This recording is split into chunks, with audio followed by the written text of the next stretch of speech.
to all my friends in the Middle East that are just going through a rough time. You never really, I think it's really hard to empathize with people going through a war situation until you go through it yourself. So even if you've never lived through a war, pray for people in the Middle East. Obviously, there are wars going on in other parts of the war too, like Ukraine and Russia. I think a war between Pakistan and Afghanistan broke out recently. I've not followed the news. A friend of mine was just in Myanmar. There's civil war there. So there's wars everywhere.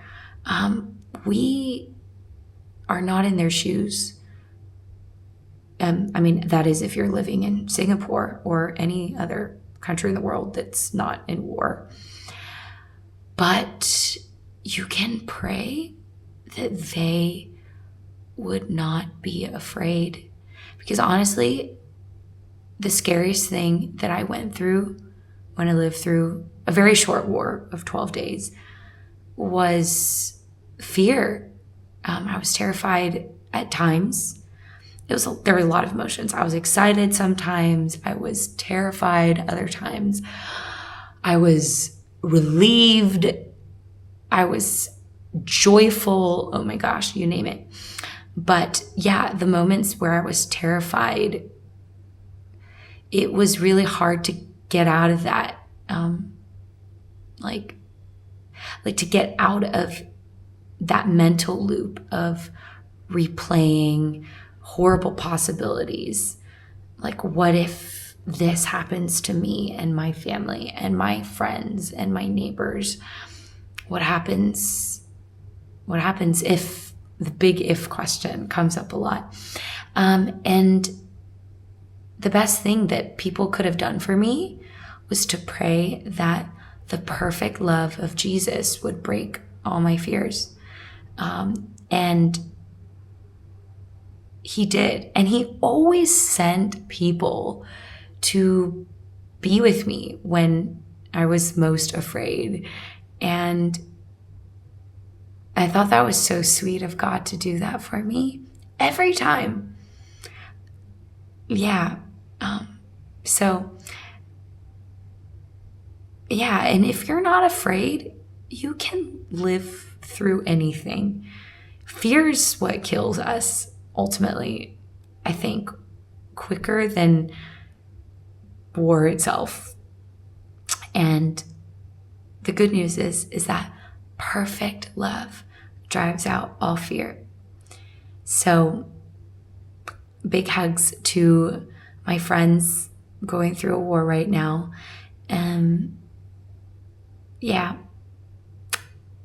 Perfect love casts out all fear. And even though it feels like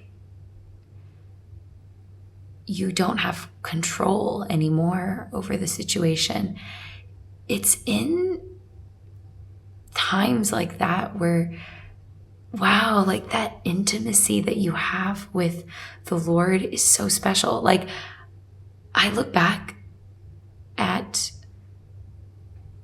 my time of living in Israel during a war, and I was so close to Jesus. It was so intimate and sweet, and sometimes I want to recreate that.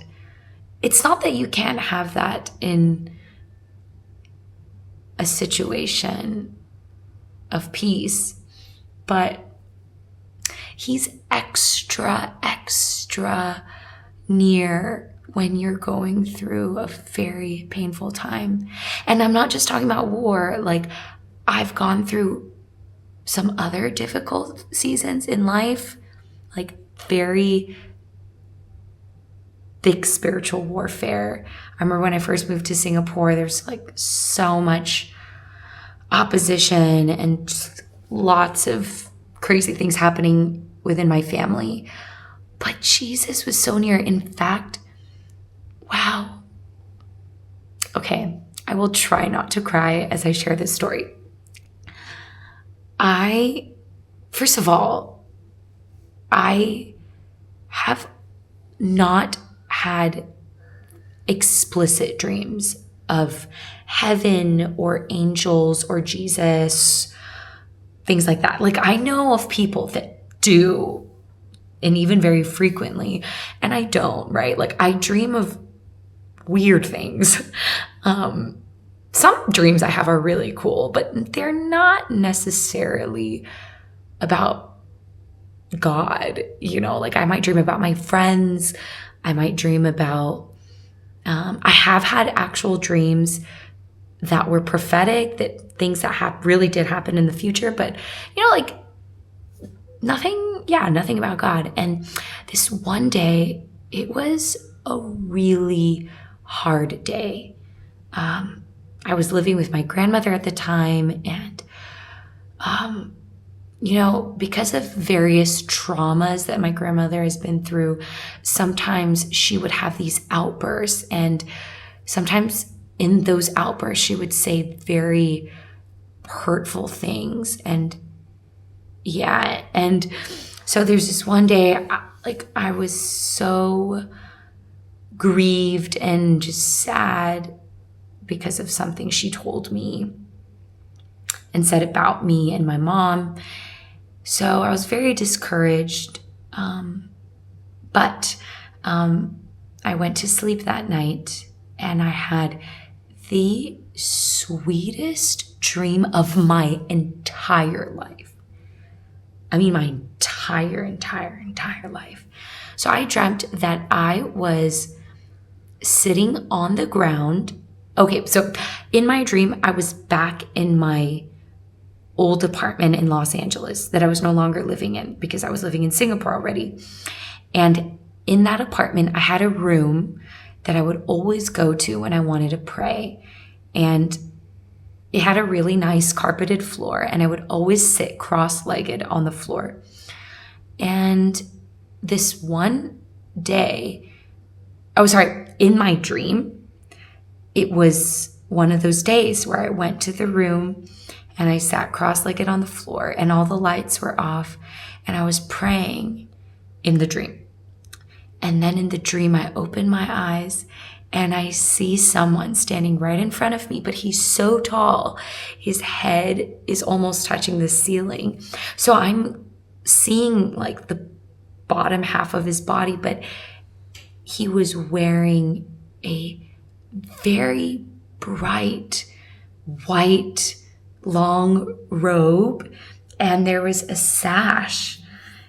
I think it was red, but he was so bright that everything was glowing, and I wasn't afraid at all. Like, imagine you're closing your eyes and you think no one's in the room, and then you open your eyes and suddenly there's someone in the room. Like, that would totally shock you, right? But not for me. When I opened my eyes, I knew it was Jesus. And in fact, the first thing I said was, I knew you were real. I knew you were real. And he smiles, like I wasn't scared at all. And because he's so tall, he lowered himself, and he didn't say anything.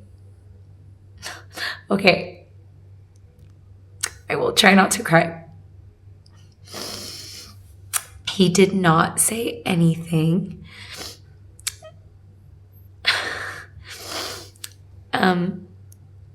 Wow, the dream is so real. I had the dream in June 2021. So it's been almost 5 years, 4.5 years. He just hugged me, and it was like, I cannot describe the feeling of absolute peace. Like, I've never felt that way before. I might have spoken about this dream in another podcast. I feel like I have. I feel like I've shared this story before, but maybe I need to share it again. Maybe someone needs to hear it.